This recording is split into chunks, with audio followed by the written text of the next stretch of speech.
Hello everyone and welcome back to another match preview on the channel. Now, at the time of recording, this is on Sunday, so we've still got, Preston still got their game against Stoke midweek and West Brom still have Sunderland.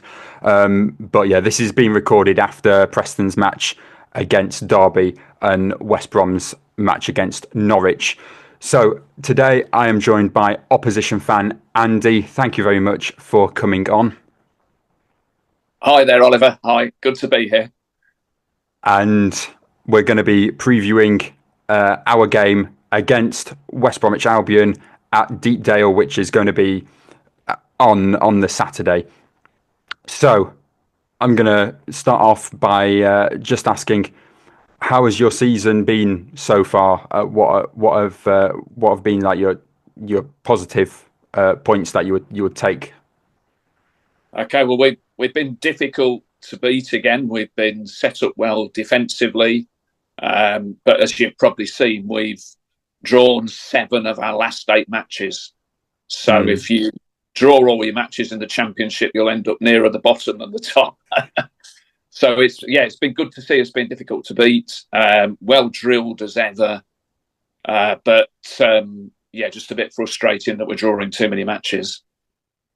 Yeah, I saw the most recent result, a 2-2 draw against Norwich.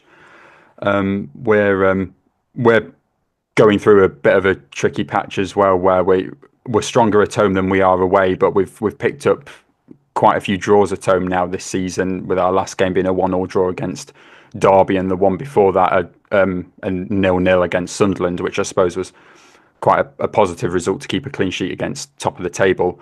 But what were your expectations coming into the season? Were you hoping for top 6 playoffs? Do you think that you can still achieve that with the season you've had so far?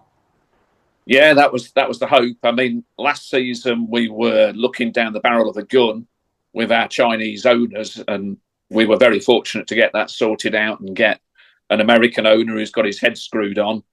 So we had a positive summer, and on the back of that, got to be hoping for a top 6 finish. Albeit that the sides with the parachute money, they're the ones that are likely to finish top 3, aren't they? Mm, yeah. Yeah, because I remember halfway through last season that you had all the problems with the owners.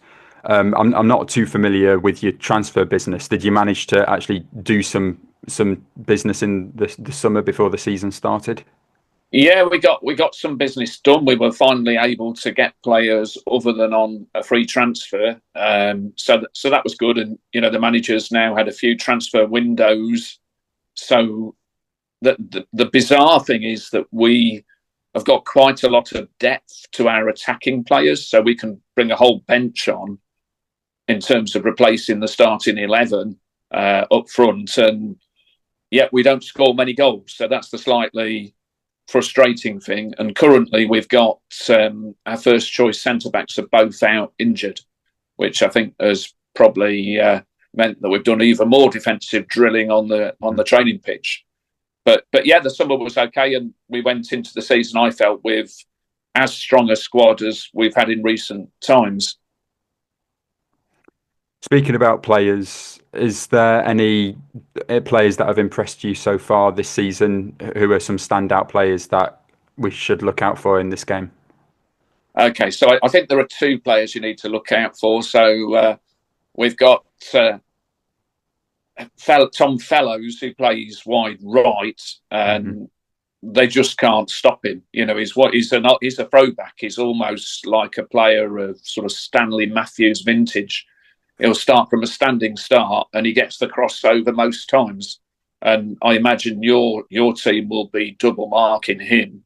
And then we've got Hadger in the middle, who I think he's up to 10 goals now. But it's Fellows who's creating a lot of those for him. So they're the 2 players. If you can stop those 2, then you do a pretty good job of stopping the whole team, really.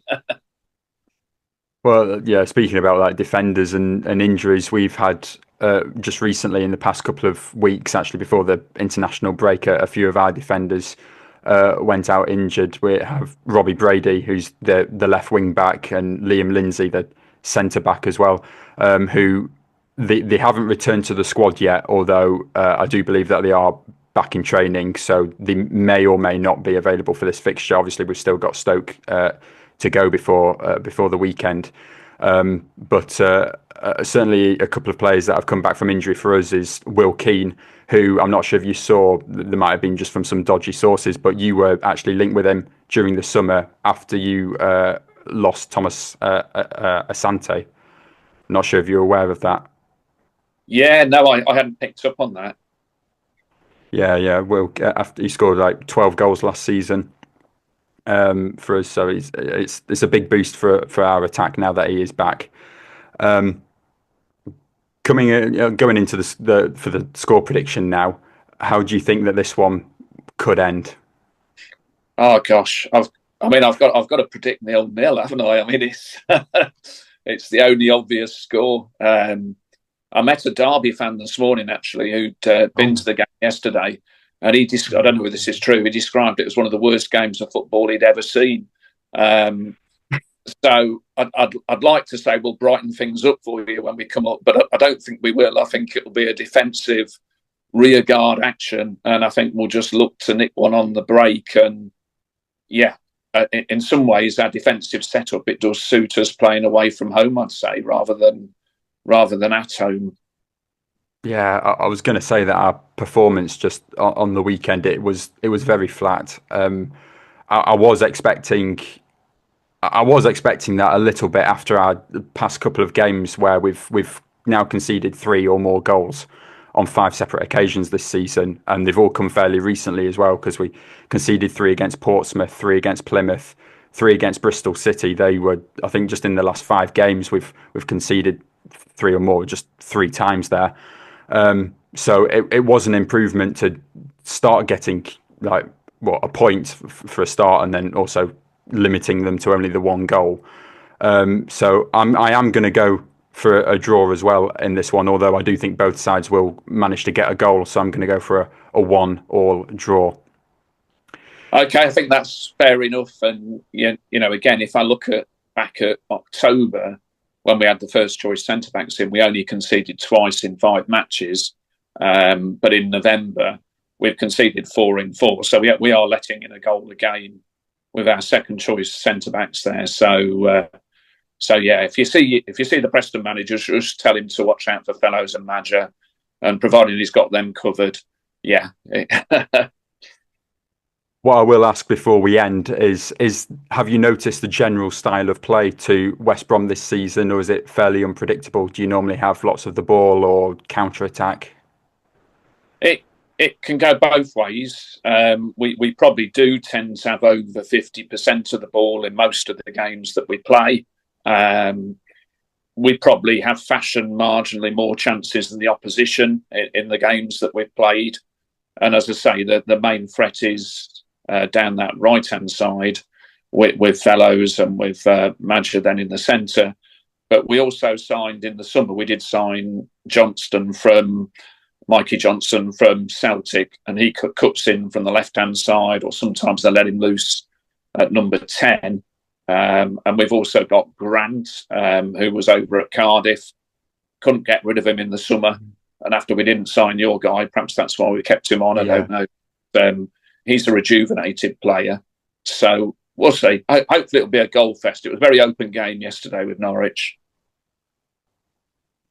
Yeah, I said this in the last episode, but since we had a change in manager, obviously Ryan Lowe leaving us after 1 game in charge, and we brought in Paul Heckingbottom, we have seen an improvement under him, and he's under Ryan Lowe. We used to just sit back, not much of the ball, and just counter attack teams. We wouldn't create hardly any chances during games, so we had to make sure that we took them last season. But it's certainly improved under Heckingbottom. We've seen more of the ball, and we've created more chances, and having more shots as well.